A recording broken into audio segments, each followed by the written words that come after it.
નરેશ ગઢવી, હું લોધિકા તાલુકામાં ફરજ બજાવું છું।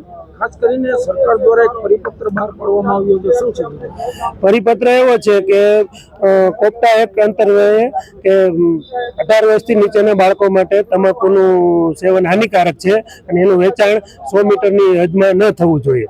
તો અમારો પરિપત્ર સામે એ વાંધો છે કે દંડની જોગવાઈ અમારે કરવાની। ફેબ્રુઆરી મહિનામાં જ્યારે એક ડ્રાઈવ કરી હતી કે ભાઈ તમે આવી જાગૃતતા કહેવું, એટલે અમે પોસ્ટર છપાવ્યા, જે તે દુકાનદારોને સમજાવ્યા કે ભાઈ આ 100 મીટરની હદમાં આવે છે તો તમે અહીંયા આ વેચાણ ન કરો। હવે એના અનુસંધાને હમણાં એક પરિપત્ર એવો થયો કે ઉપર જિલ્લા લેવલથી જો કોઈ સ્પેશિયલ ડ્રાઈવ થાય અને પકડાય તો આચાર્યને કે સરપંચશ્રીને એને દંડની જોગવાઈ કરવી। ખાસ તો આની પહેલા કૂતરા પકડવાની પણ એક કામગીરી સોંપવામાં આવી હતી, હાલ અત્યારે ધૂમ્રપાનની પણ કામગીરી સોંપવામાં કઈ રીતે?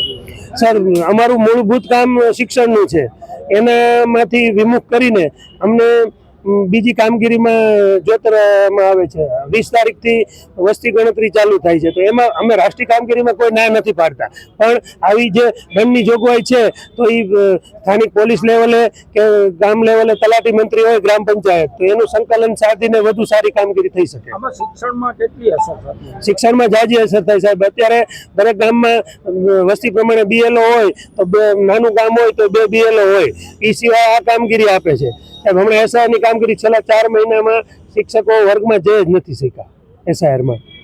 આ પરિપત્ર પાછળનો હેતુ તો શું આગામી? તો અમે ગાંધી ચિંધ્યા માર્ગે અમારા સંઘ લેવલેથી અમે આંદોલન કરશું।